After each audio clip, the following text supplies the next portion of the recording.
There's a strange realization that comes after financial stability. Not relief, not celebration, just a quiet thought you didn't expect. Why don't I feel calm? The bills are paid. There's no immediate threat. Nothing is actively falling apart. And yet, your body doesn't exhale. Your shoulders stay slightly tense. Your mind keeps scanning. Your attention remains alert, even in quiet moments. You wake up in the middle of the night, not with panic, but with a subtle awareness that something still isn't settled. Your nervous system refuses to stand down. For many intelligent, responsible adults, this is deeply confusing because you did everything you were supposed to do. You worked. You sacrificed. You planned. You endured uncertainty. You delayed gratification. You earned stability. So why doesn't stability feel like safety? This video is not about earning more money. It's not about better budgeting systems or smarter investments. It's about something far less discussed and far more important. Why some of the most capable, thoughtful adults feel uneasy precisely when money stops being the problem. Because for many people, stability doesn't feel like safety. It feels unfamiliar. And unfamiliar has never felt safe to a nervous system trained in vigilance. There is a moment few people talk about. It doesn't arrive with applause. It doesn't feel like victory. It arrives quietly. When the bills are paid. When the panic softens.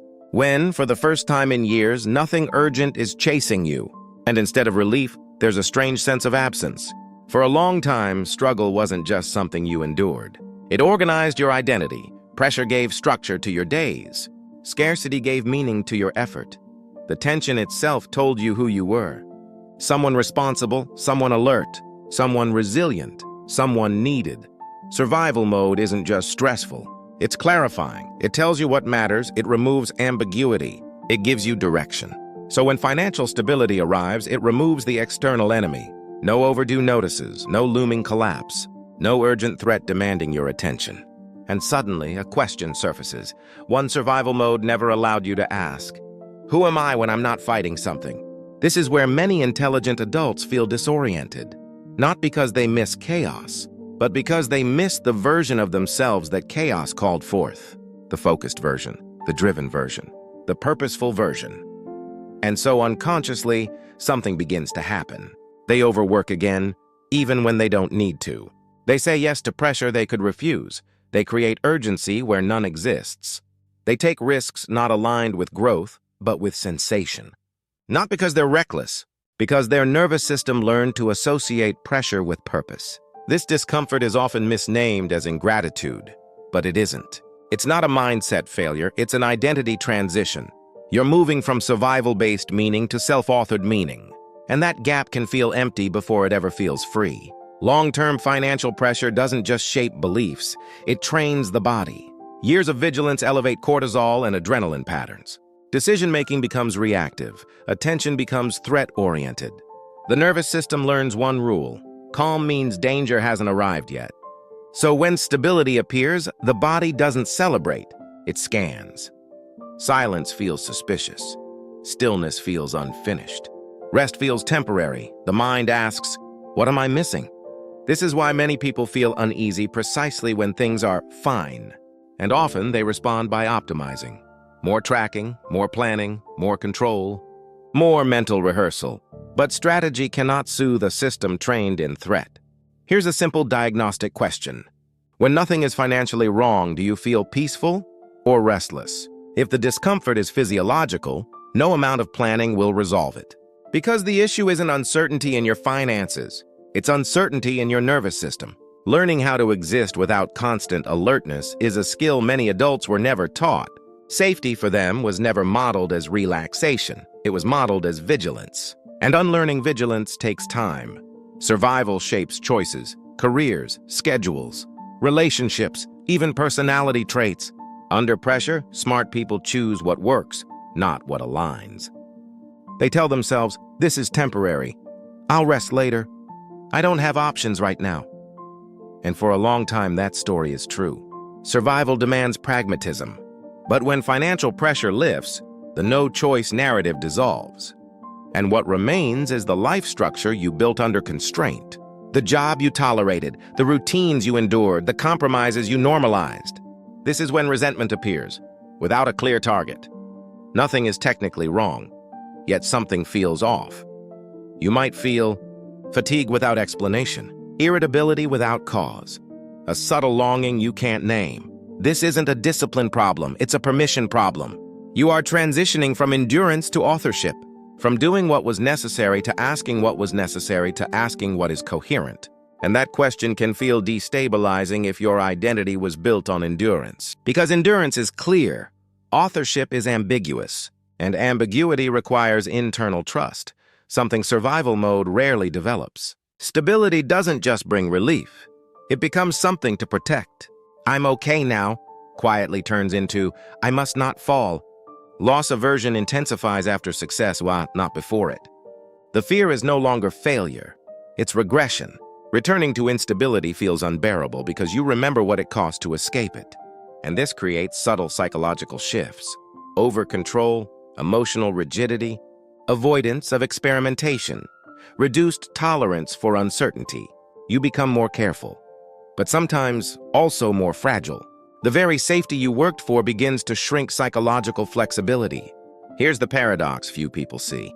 Long-term financial stability is protected not by vigilance, but by emotional elasticity, the ability to adapt, to tolerate uncertainty without panic, to remain internally flexible when circumstances shift. Tightness feels responsible, but looseness allows resilience. Rigidity prevents collapse in the short term. Flexibility prevents collapse in the long term. Not everyone responds with control. Some respond with withdrawal. Avoidance sounds gentle.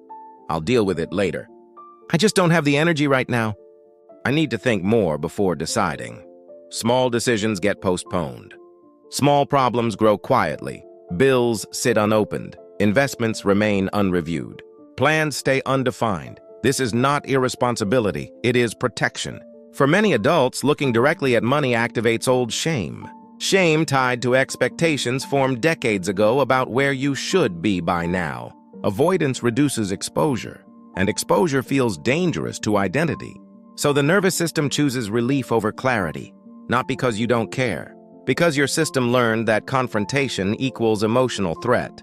At this point, something important becomes clear. Money has been acting as an emotional regulator. It soothes anxiety. It protects identity.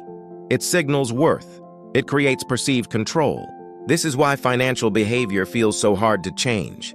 You are not adjusting numbers. You are touching the system that keeps you emotionally stable. And this explains something many people notice. Self-sabotage often appears right when improvement begins, because growth threatens old safety mechanisms. If your nervous system equates struggle with identity, stability can feel destabilizing. So unconsciously, behavior shifts to restore familiar emotional states. Not because you want failure, because familiarity feels safer than the unknown. Most adults were taught to aim for permanence, a stable career, a stable income, a stable future. But permanence no longer exists in the way it once did. Markets shift, industries change, life events happen. And the ones who suffer most are often the ones who tried hardest to do things right, because their identity was built around predictability. So maturity requires a reframing. Stability is not permanence. Stability is recovery capacity, not avoiding disruption, but responding to it.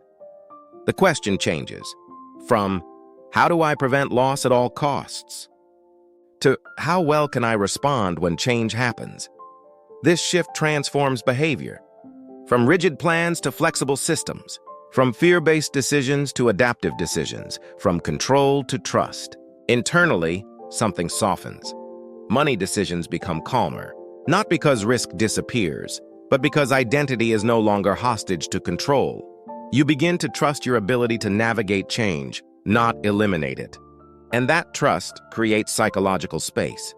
Integration, a lifetime of conditioning. None of these patterns appeared overnight. They accumulated quietly over decades. Cultural scripts, family beliefs, personal experiences of loss and effort. Moments of fear, moments of pride, moments of survival. Understanding this is not about blame, it is about relief. You weren't broken, you were conditioned, and what was learned can be restructured, slowly, respectfully, without urgency. Psychological change rarely happens through force, it happens through awareness, reflective closing, calm reorientation. Financial stability does not end psychological work. It changes its direction. The unease you feel is not a flaw, it's a signal. Survival is no longer the question. Identity is, and that is not a crisis. It's a different kind of beginning. The 1990s didn't make people bad with money. They made people emotionally attached to stability as a measure of worth. Once that attachment becomes visible, not judged, not fought, simply understood, financial behavior stops being reactive, and slowly it becomes intentional. Not because you mastered tactics, but because you stopped asking money to prove that you deserve security. There is a calmer way to relate to money, one that fits adulthood as it actually is: complex, uncertain, and still meaningful. If this reflection felt familiar, this space exists for people who think deeply about life, money, and meaning, without urgency and without illusion.